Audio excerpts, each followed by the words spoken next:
ఇక ఎన్నికల సమయంలో ఇచ్చిన గ్యారంటీ హామీలకు అధికంగా నిధులు కేటాయిస్తారని సమాచారం. కొత్తగా ప్రతిష్టాత్మకంగా చేపడుతున్న Musi river front, future city, metro rail విస్తరణ, ప్రాంతీయ వలయ రహదారి, దీనికి అనుసంధానంగా రేడియల్ రోడ్ల నిర్మాణం వంటి వాటికి కూడా బడ్జెట్లో ప్రాధాన్యం కల్పించినట్టుగా తెలుస్తుంది. ఇక బడ్జెట్ ఎలా ఉండబోతుంది, ఓవరాల్ డీటెయిల్స్ అందించేందుకు మా రీజనల్ కోఆర్డినేటర్ అశోక్ లైవ్లో జాయిన్ అవుతున్నారు.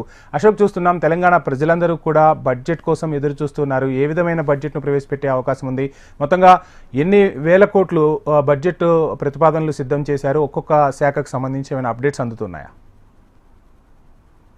మనిషి గారు కూడా 10 తర్వాత ఎవరు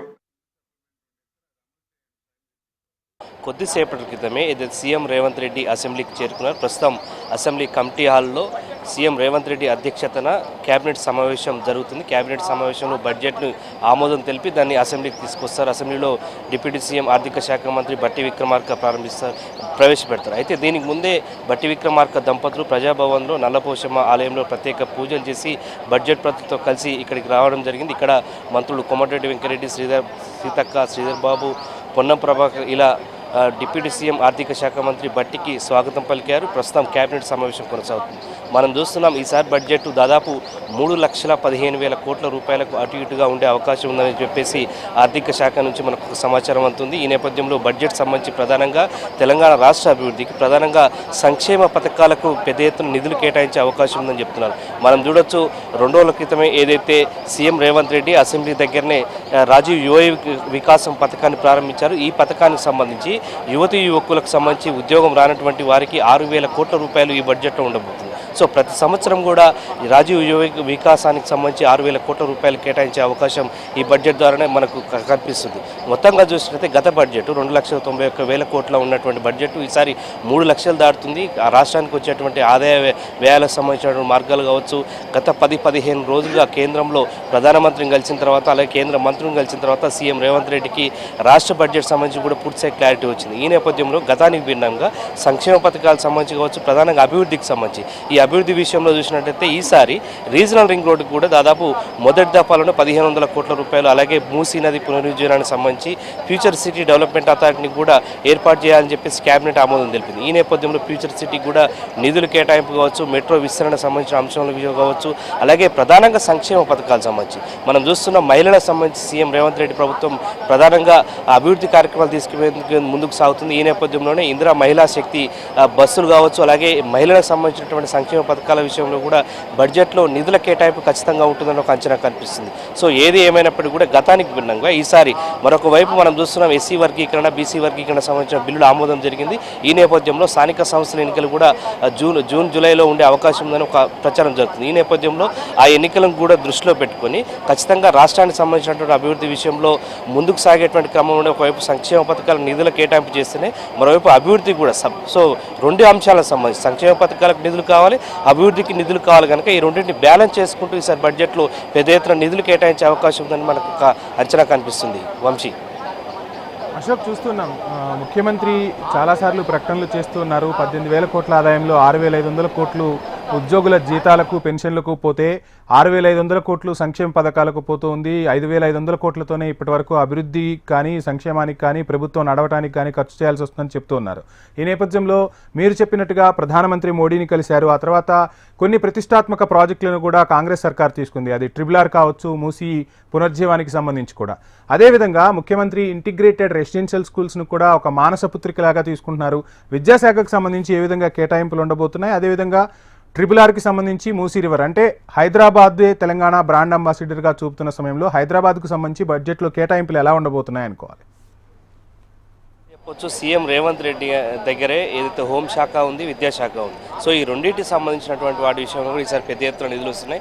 మనం చూస్తున్నాం యంగ్ ఇండియా స్కిల్ డెవలప్మెంట్ సంబంధించినటువంటి అది కావచ్చు, అలాగే ఇంటిగ్రేటెడ్ స్కూళ్ళకు సంబంధించి ప్రతి కాన్స్టిట్యున్సీకి కూడా నిధుల కేటాయింపు చేశారు. ఇప్పటికే ప్రారంభోత్సవాలు కూడా ఏదో పనులకు సంబంధించి ప్రారంభం కూడా జరుగుతున్న పరిస్థితి. సో ఈ నేపథ్యంలో వాటికి కూడా ఖచ్చితంగా పెద్ద ఎత్తున నిధుల కేటాయింపు ఉంటుంది. అలాగే హోంశాఖకు సంబంధించి కూడా మన రాష్ట్రానికి సంబంధించినటువంటి విషయంలో ఖచ్చితంగా దాదాపు 6 నుంచి 9 వేల కోట్ల రూపాయల నిధులు కేటాయింపు ఉంటుంది. ఎందుకంటే ఇక్కడ జరుగుతున్నటువంటి అభివృద్ధి సైబర్ సెక్యూరిటీ కావచ్చు, ఇతర ఐటీ సెక్టర్ కావచ్చు, వీటన్నిటి విషయంలో డెవలప్మెంట్ ఆస్పెక్ట్లో ముందుకు సాగాలంటే ఖచ్చితంగా సెక్యూరిటీ కూడా అదే స్థాయిలో అందించాల్సిన అవసరం ఉంటుంది కనుక దానికి కూడా పెద్ద ఎత్తున నిధుల కేటాయింపు ఉంటుంది. సో ఈ రెండు అంశాలతో పాటు ప్రధానంగా హైదరాబాద్ను ఒక బ్రాండ్ అంబాసిడర్గా ఉంచేందుకు అయితే మూసీ నది పునరుజ్జీవనానికి సంబంధించిన విషయంలో కూడా నిధుల కేటాయింపు, అలాగే regional ring road, already outer ring road, regional ring road దగ్గరలో కూడా మనం చూస్తున్నాం. అయితే హెచ్ఎండిఏ పరిధిని విస్తరించారు. అలాగే రీజనల్ రింగ్ రోడ్ వరకు ఉన్నటువంటి గ్రామాలను కూడా విలీనం చేసుకున్నారు హెచ్ఎండిఏలో విలీనం చేసుకున్న తర్వాత రీజనల్ రింగ్ రోడ్తో పాటు ఔటర్ రింగ్ రోడ్ అలాగే RRR వరకు కూడా చూసినట్టయితే కొన్ని గ్రామాలను కొన్ని మండలాలను కూడా కలిపారు. సో డెవలప్మెంట్ యాక్టివిటీలో అక్కడ దాకా నిధుల రేడియర్ రోడ్లు కావచ్చు, ఇతర మౌలిక వసతుల కల్పనకు సంబంధించి ఖచ్చితంగా అభివృద్ధి చేసేటువంటి క్రమంలో దానికి కూడా నిధుల కేటాయింపు ఉంటుంది. ఈ రెండు అంశాలు అనేది ప్రభుత్వం ముందు ఖచ్చితంగా కనిపిస్తుంది. మరోవైపు హైదరాబాద్ రాష్ట్ర రాజధానిగా ఉన్నటువంటి ఈ నేపథ్యంలో ఫ్యూచర్ సిటీకి సంబంధించి ఫ్యూచర్ సిటీ డెవలప్మెంట్ అథారిటీని ఏర్పాటు చేయాలని చెప్పేసి క్యాబినెట్ అప్రూవ్ చేసింది కనుక ఫ్యూచర్ సిటీకి సంబంధించినటువంటి విషయంలో కూడా దాదాపు 32 వేల ఎకరాల్లో అభివృద్ధి చేసేందుకు కూడా నిధుల కేటాయింపు. సో దాని ద్వారా రియల్ ఎస్టేట్ కావచ్చు, ఇతర కంపెనీస్ కావచ్చు, ఐటీ సెక్టర్ కావచ్చు, ఇవన్నీ కూడా డెవలప్ చేసి రాష్ట్ర అభివృద్ధికి ఆదాయాన్ని సృష్టించడం ద్వారా ఆ ఆదాయం నుంచి ఇటు ప్రభుత్వ ఉద్యోగులకు జీతాలు కావచ్చు, అలాగే సంక్షేమ పథకాలకు అయితే 6 గ్యారెంటీల అమలులో ఇప్పటికే చేపట్టారు. 6 గ్యారెంటీలతో పాటు ఇతర సంక్షేమ పథకాలకు కూడా పెద్ద ఎత్తున నిధులు ఇచ్చే అవకాశం అయితే మనకు కనిపిస్తుంది. వంశీ, చూస్తున్నాం అంటే ప్రభుత్వాలు ఏ ప్రభుత్వం వచ్చినా తెలంగాణ స్లోగనే నీళ్లు నిధులు నియామకాలు. ఆ నీళ్లు నిధులు నియామకాల కోసమే తెలంగాణ ఏర్పడింది. ఈ నేపథ్యంలో గత సర్కార్ నీటిపారుదలకు సంబంధించి అంటే ప్రాజెక్టులకు సంబంధించి పెద్ద ఎత్తున ప్రాజెక్టులకి వెచ్చించింది. సో కాంగ్రెస్ సర్కార్ ఇప్పుడు పెండింగ్లో ఉన్న ప్రాజెక్టులను పూర్తి చేసేందుకు బడ్జెట్లో కేటాయింపులు ఎక్కువగా జరిగే అవకాశం ఉందంటారా? ఏం చెప్తారు?